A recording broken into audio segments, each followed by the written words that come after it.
I have no friends. I have no one to talk to. Have you ever wondered why is it becoming so common these days? Sometimes I wonder why don't I have as many friends as my parents do.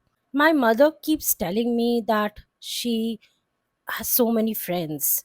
When she was younger, she used to have a bunch of friends and she's still in touch with them after so many years. And I sometimes envy her for having so many social connections and so many friends to go out with. And I see that my social circle is much smaller than my mother's social circle. And even after so many years, she has lost so many friends. She still has way more friends than I do. And this is not just me, this is my generation's problem. Many of us in this generation are confused as to why we are so lonely. Why don't we have as many friends as our parents did? And this is one problem that we are facing in our 20s. Gen Z is literally the loneliest generation ever. And I am a Gen Z, and it makes me question so many things about myself. Am I the problem? Maybe yes, maybe not. Maybe it's the society around me. Maybe it's just everything. I ask, why isn't my generation interested in socializing anymore? When I want to go out with my friends, whenever I ask them, they always have a reason why they cannot go out. Like they are busy with work, they have something else to do, they have to go out with their partners, or they are just not feeling it. And I don't really go out that often. I meet my friends maybe once or twice a month at max, and by friends I mean 2 3 people at most. Once or twice a week I meet my partner, my boyfriend, and even with all that stuff we are not hanging out as much as we thought we should. We are not married yet, and he's very busy with work, and I am busy with my own life, with everything. It culminates to the fact that we do not talk often, we do not meet often. Though we do talk on the phone, I do talk on the phone with my friends and my partner, but not as often as I would like to. And they are not always available because they have a life that is jam packed with so many things, and I am not their priority, and I understand that. Are we as a generation not interested in socializing anymore, or are we just becoming introverts? It's like this trend that's happening with us, and we are the victims of this trend. On social media we will see a lot of people posting pictures with their friends, the caption squad goals best friends forever. But in reality, are they really best friends? It feels like they are meeting very often and they are hanging out and they are having so much fun. But the reality is, most of them don't even like each other. And that's not something I'm making up. I've seen people, I have been out with people in huge groups, and when I come back home, I learn that this person does not like this person, and that person does not like that person, and people have problems with each other. But when it comes to posting about their friendships on social media, or taking photos with their friends, they pretend that they are best of friends and they had a gala time. But in reality, their time was not that gala. Like, we were just going to some random club or pub, had a few drinks, just talked about boring things about life, and maybe when we were a little tipsy, we danced a bit, we laughed a lot, we took pictures, and then we went back home. We didn't even text each other once we were back home, or if we did, we just asked, okay, send me the pictures of today's hangout, and then I go about posting it on social media. And they do the same thing, like we are best of friends and we are hanging out so often, and that's the end of it. We do not talk to each other for days at a stretch. We see people who are popular on social media, like they have thousands and hundreds of thousands of followers, and they are posting pictures with so many people, and we think that these people are their friends. In reality, they are not. Like, they are people who are just chasing clout. If you are slightly popular and you post a picture with someone, they would likely to say yes to you because it helps them seem as if they are as popular as you are, and it definitely helps them gain clout. So people will be more likely to post pictures with you, but when it comes to real raw friendship, you will not find that with them. And finding real friendships these days is getting harder and harder. It seems like as we are more connected to each other, we are less connected to each other.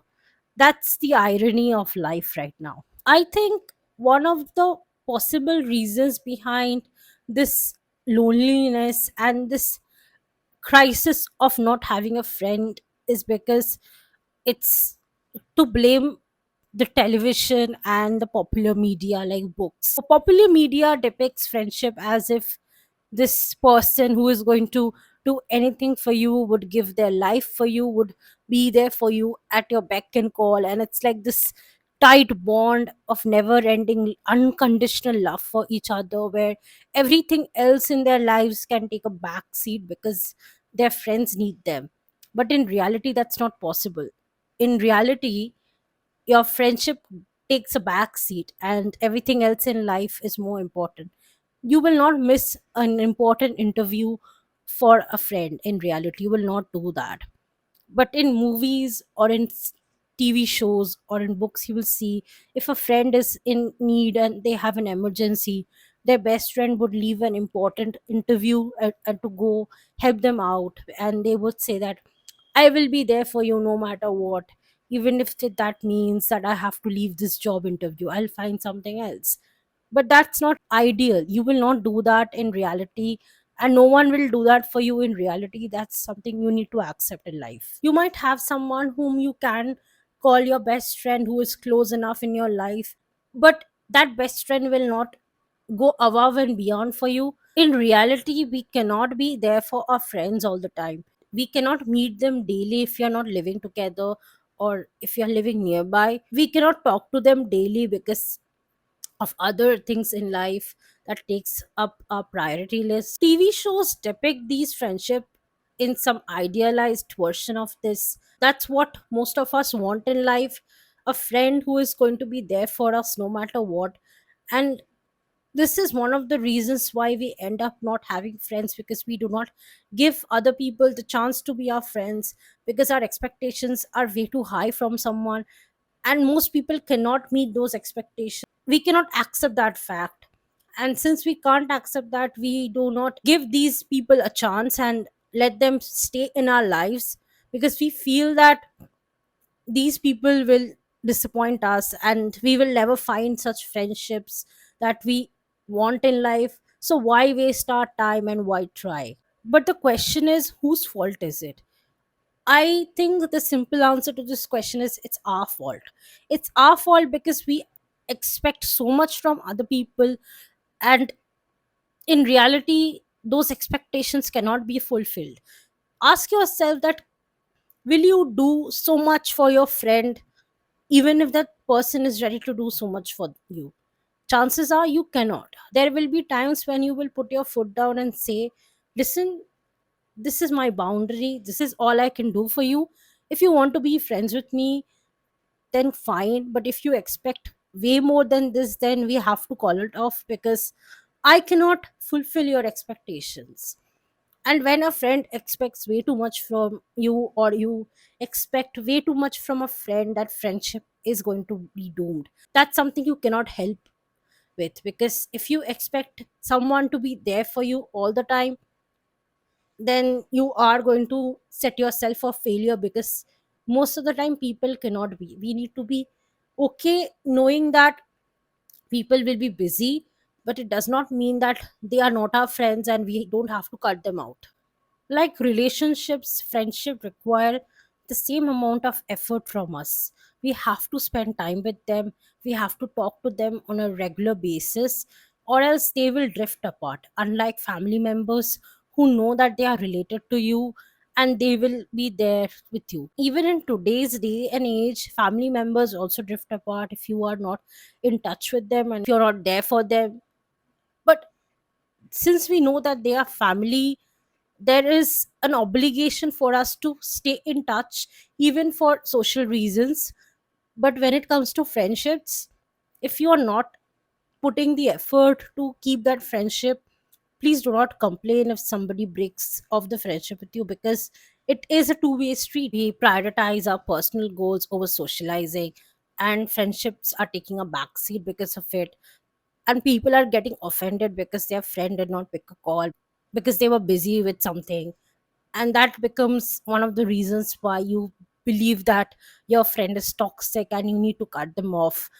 So there is so many friendships drama and friends calling each other's name over petty things, because people do not understand the concept of boundaries. They do not understand the concept of people being busy and having other interests in life outside their friendships, and they cannot be there with you all the time, but it does not mean that they are not your friend. That's something we need to realize first. If we manage our expectation for what friendships should look like, then we can realize that we are capable of having real and attainable friendship, and we don't have to look like those hashtag squad goals on Instagram. We can have very normal, very healthy friendships with people without being toxic, without being problematic, or without calling each other names. Not everyone can be your friend, not everyone is compatible with you. So sometimes you will meet people and you will like them, and there will be times you will not like them. It does not mean that you have to be friends with everybody you meet. It's very important to find out the compatibility between you two, and if you are on the same page, it takes two to tango. So in friendships, it's not just one person's responsibility to keep in touch, to make effort. You have to do it, and you have to also expect the other person will do the same for you.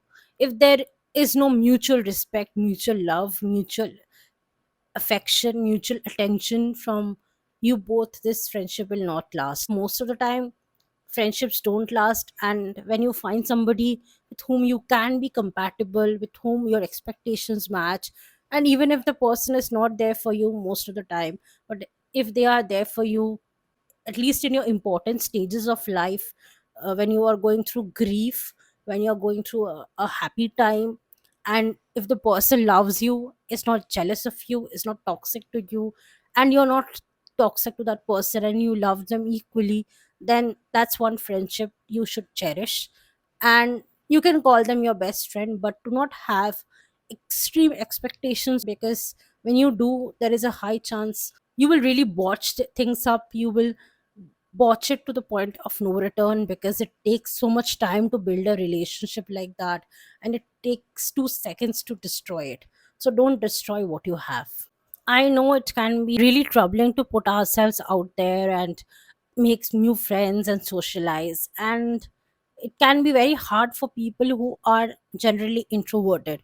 But remember that if you want to make friends and if you want to have a more happier life, you need to be with people who can vibe with you and with whom there is a connection. And you need to do that. You need to go out. You don't have to go to these elaborate places or do elaborate things to make new friends. There are very simple ways you can make friends. You can make friends online through mutual interests and activities. You can go out to places to learn new things or pick up a hobby where you can meet people who are like minded, and you can form really deep bonds of friendship with them. And sometimes we find that the people we met in the past, especially people with whom we were friends with back in school when we were younger, those are the people who are our true friends. So if you have lost contact with somebody with whom you used to be very close friends with, maybe reach out to them, speak with them, and try to salvage the relationship again. And maybe you can see that you both will be able to reconnect with each other and have a beautiful, meaningful friendship. But again, when your expectations are lower, you make more healthier connections. I think it's very important to talk about friendship these days as we talk about romantic relationships, and how to put effort into keeping that relationship with the other person is also important. We have to put in the work, we have to put in our time, and we have to understand the other person completely to be able to keep a relationship with them. That's also something that is applicable for friends, because it's the same thing. It's a relationship with another person. In this context, it's platonic. Platonic love takes more effort than physical love. That's something that I believe, because to build a platonic relationship you have to put way more effort than building a physical relationship, because physical relationships are so easy. It's attraction, it's hormones, it's the dopamine, the serotonin secretion. But when it comes to platonic relationships, it's conversations, it's those understanding the social cues, it's understanding each other completely and being able to be there for each other through thick and thin. That's what makes these platonic connections so beautiful. So if you have a friend like this, keep them, cherish them. And if you want to make more friends, go out there and make more friends. It's not hard, it's also not very easy. It's just something you have to put effort in. So if you're feeling lonely and if you want to make a friend, do it. But also remember, if you expect way too much, you will fail. But if you have moderate expectations and you have a clear boundary, you know what you want, and you are sure about the kind of person you want to connect with, I'm sure that will work out for you. It's the same like relationship. Use the same concepts that you would use to find yourself a partner, the same criterias, the same lists of red flags and green flags, and I'm sure you will find a friend with whom you can be friends forever. Thank you so much for watching. If you like my content, do consider subscribing to my channel and leave a comment down below. Like this video and share with your friends. And if you don't have anyone, make a new friend and share this video with them and tell them that this video motivated you to make a new friend.